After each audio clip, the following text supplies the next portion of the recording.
Good morning, welcome back to 535. It is Thursday, which is usually fly out day on Capitol Hill, but not this week. A lot more on that later. We're going to get right into it. I'm Leanne Caldwell with my colleague Scott McFarlane. And first we are going to start out with a bipartisan duo to talk a lot about housing. Republican Mark Alford of Missouri and Democrat Correa of California. Thank you both for being here. Thank you for having us. By the way, you're looking very Republican. I like that. Thank you very much, and you look pretty Republican yourself. So you both had a big win this week. The housing bill passed. We're going to talk a lot about that. But first, this is something you both worked on together. You are from Missouri, suburbs of Kansas City, very rural district beyond that. You are from Anaheim, California, Orange County. Very urban. Very urban. So how did the two of you come to partner on this bill? Do you have the same housing challenges in each of your districts? And we're both realtors. That's right. Oh, well, is that Recovering is that the realtors. answer? Recovering realtors, that's correct. And I think across the nation in our areas, housing is a big issue. We're millions and millions of housing units short in America. In California, the housing shortage is unbelievable. In my district, it's terrible. And that's what's killing our economy. We've got to get back on track.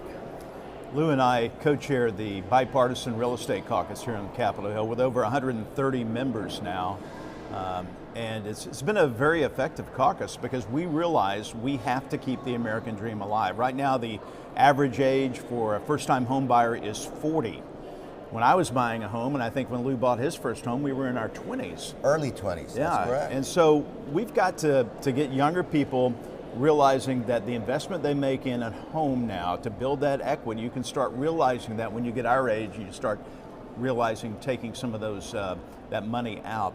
But we've also have to make sure that the housing supply is there.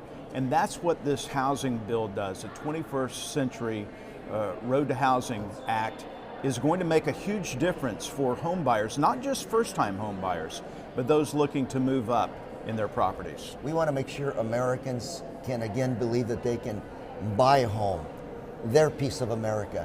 I can remember when our family bought our first house. Our lives completely changed. That was kind of the first step to the middle class. And you can feel the difference. I want to make sure people in America that are struggling can also have that opportunity. I want to ask you about your bill and then, of course, the difference with the Senate bill. Yeah. Even though there was an overwhelming House vote, overwhelming support of your bill, got to get it through the Senate, or you have to figure out how to connect the two pieces. Your bill has limitations on who can own certain levels of homes. Congressman Alford, explain, first of all, the key tenets of what you've got. Well, first, I do want everyone to realize this is, Lou and I did not write this bill. This is a product from Mike Flood, Emmanuel Cleaver, and also French Hill and Maxine Waters, who on the Financial Services Committee got involved as well. We are supporting this effort. When it went over to the Senate, though, some senators in their wise discretion decided to add some things which I think were punitive towards home builders. Number one, that large investment owners or investment people around the country, these large institutional investors that routinely buy homes on the open market and turn them into rental properties, they wanted to put them out of business. They wanted to put the build-to-rent people, build-to-rent basically neighborhood. They're not all over the United States, but we have several in my district where a builder would go into a tract of maybe 50, 60 acres and build an entire neighborhood of freestanding family homes, single family homes, where people can enjoy a dog and a backyard and maybe a community pool, but they're rentals.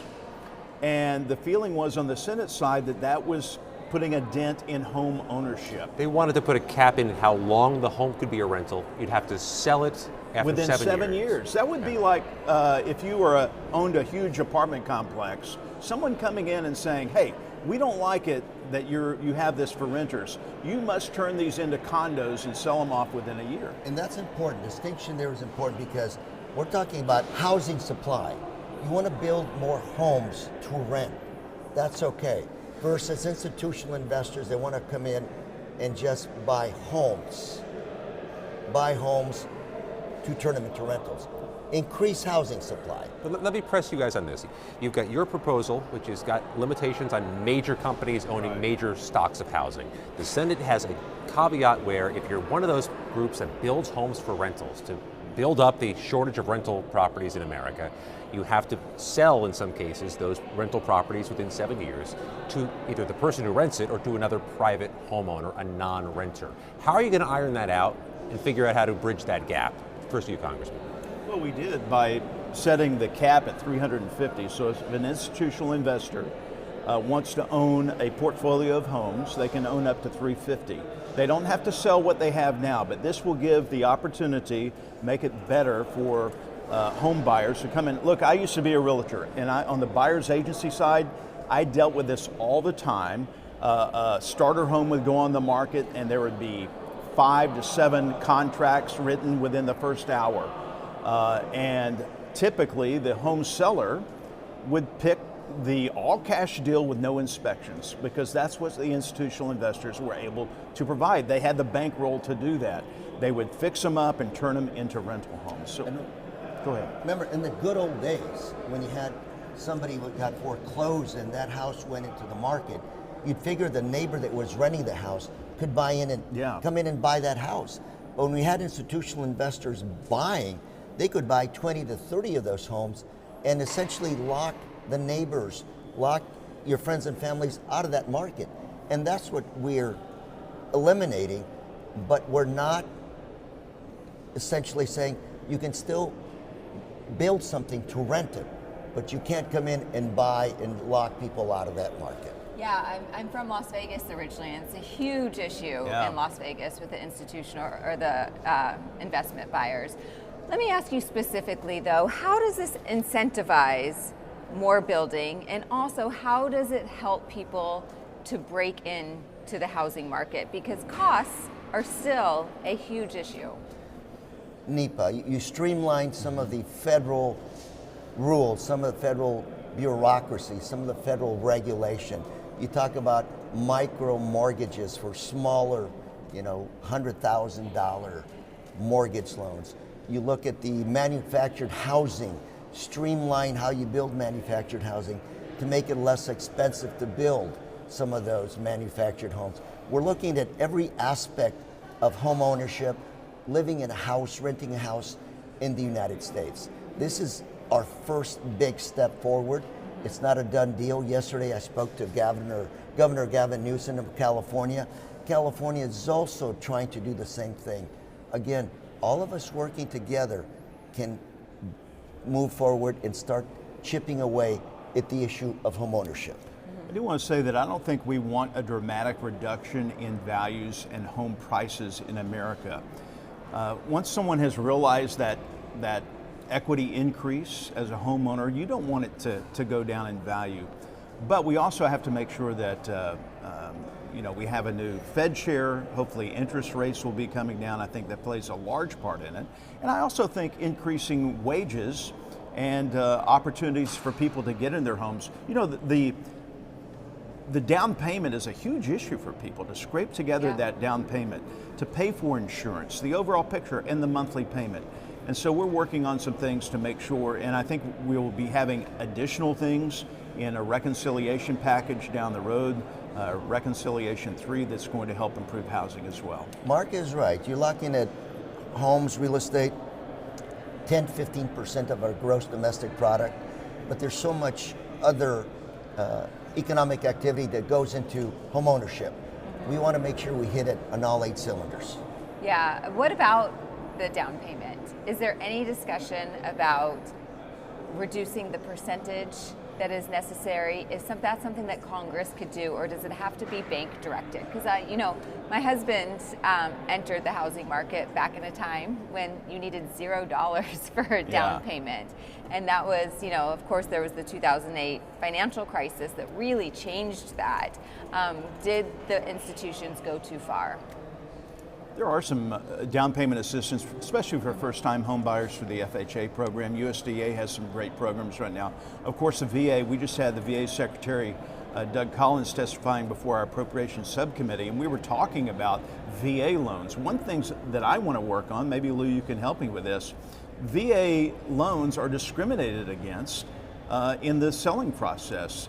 When you go to buy a house, you're going to be in competition with cash buyers, conventional buyers, FHA, USDA, and typically, if you are selling a home, you're not going to take the VA loan necessarily. You may not even accept a VA loan or a loan offer, which I think is wrong because it's a much more stringent appraisal process and you got to jump through more hoops. But our veterans should not be discriminated against. And there's some language in this big bill for smaller banks, to create smaller banks, smaller credit unions, to make sure they're focused on this area, to make sure they're focused on local loans.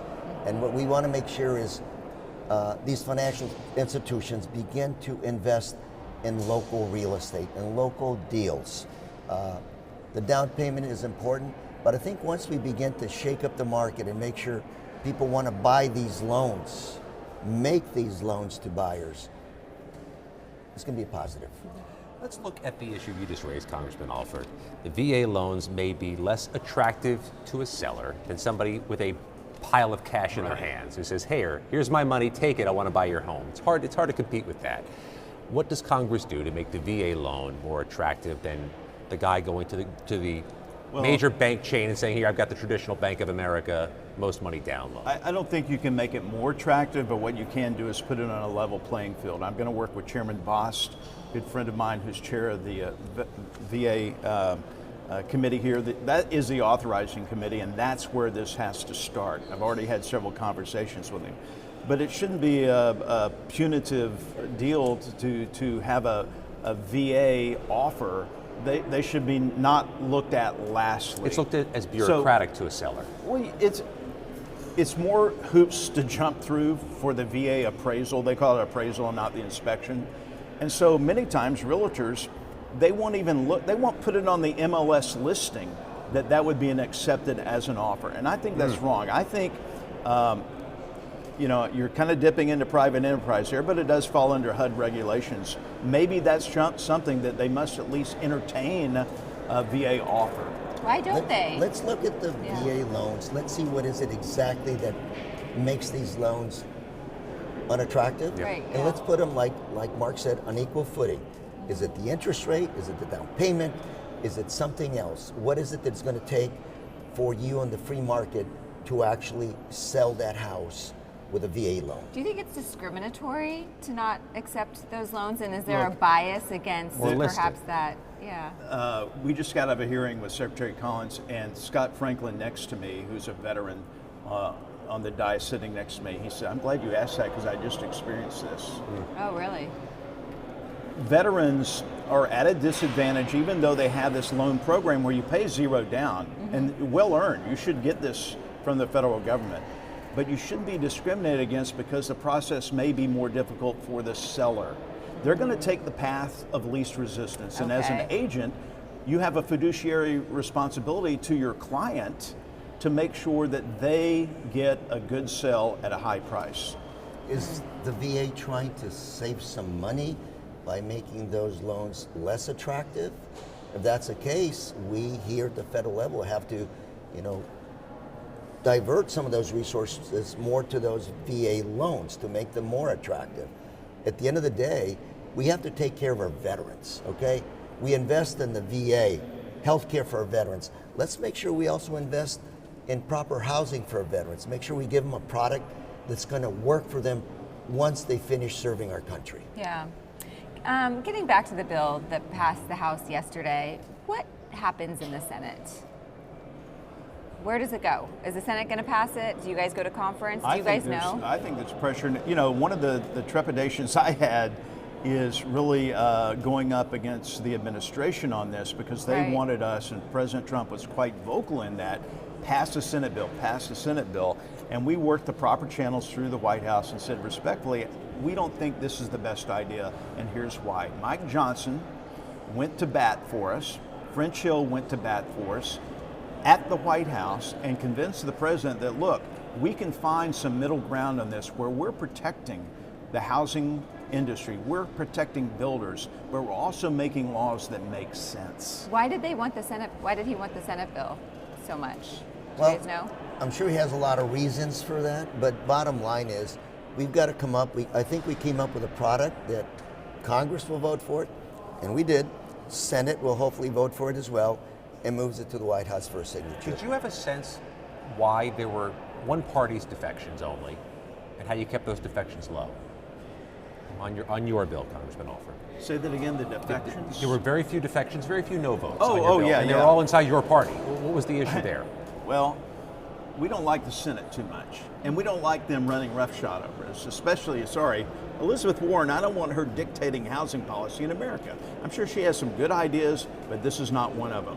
And so I think on my side of the aisle, we trust in French Hill, we trust in Speaker Johnson. Steve Scalise was on board, entire leadership was on board, and I think we made a great case for why we needed to have a differing opinion from the White House, but work in concert to try to bring them along. And that's how this process should work. We don't need to be at odds. This is something that was very bipartisan. It passed on suspension yesterday, and a bill of this size normally doesn't pass on suspension. And again, coming back to the focus of this bill, more housing. And the amendments we essentially forced on this legislation are to incentivize the building of more housing, whether it's to own or to rent. We're almost out of time, but I do want to ask you for the next step for housing. You said this is the first kind of entry into it.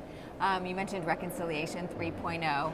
I don't know if that's something that you would ever support. That's a party line bill, of course. It's probably going to be partisan. But is there one thing that you both agree on should be the next priority on this housing issue? Bottom line for me, working with Mr. Alford here, it's not a Democrat or Republican issue. This is an American issue. My constituents sent me to Washington, D.C. So what's the issue not to that's fight most important? with Mark, but to fix the problem of affordable housing. And it is going back, in terms of me, the next step, going back to my local community, talk to the affordable housing people, talk to the realtors, talk to my colleagues and say, what's doable? Ultimately, in my opinion, it's building more housing, coordinating with the state of California, with the locals, making sure we're able to build more units back home. Because that, in my opinion, is going to bring down the price of housing, whether it's rental or to buy. I think encouraging starter homes in America.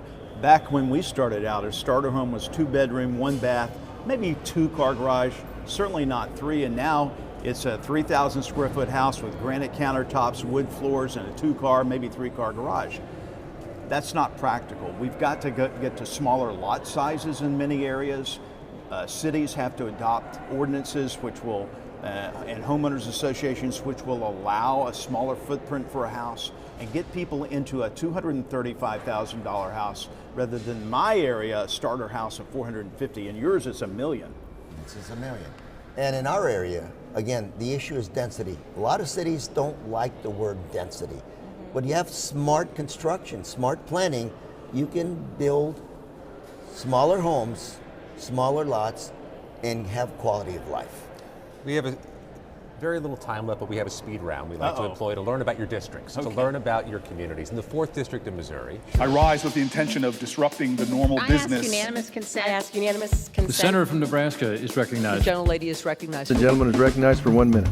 you just described what the housing situation is like. What's the cuisine situation like? What's the best food? And you can't say barbecue because you're outside of Kansas City. We're going to take that off the list because that's too easy. Well, wow, you stopped me now. We have one of the best steakhouses, continually rated one of the top 10 steakhouses in America. It's 80 years old. Some friends of mine own it, the Van Noys. It's called Jess and Jim's. And if you ever come to visit, and Lou, I want you to come visit, and we'll go to Jess and Jim's, and you will have On you, baby. the Playboy ribeye, which is about this big. Oh my goodness. Congressman, if you get the Playboy ribeye, you'll need a photo that says Playboy ribeye as the caption. Not a 7-course meal, but a 7-restaurant delight. Mexican, Middle Eastern, Vietnamese, Chinese, Korean, you name it, we have it in Central Orange County. What's You're your gonna favorite enjoy cuisine? All of the above. All of the above. In Anaheim, you have the Mighty Ducks. You have the Angels. Disneyland. Sorry, what am I missing that's important in your district? Disneyland, Mighty Ducks, Angels. Great diverse community, middle class, hardworking Americans, all looking for the American dream. And my job is to give them the opportunity to buy a home. And the best bubble tea. Yes. Great bubble tea in Anaheim. Congressman Correa, Congressman Alford, thank you so much for being This is here. great. Really appreciate it. Yeah, come back. We will I'd have love you to. on again. Invite us back. Hopefully there'll be another update on housing or another issue you guys are working on together.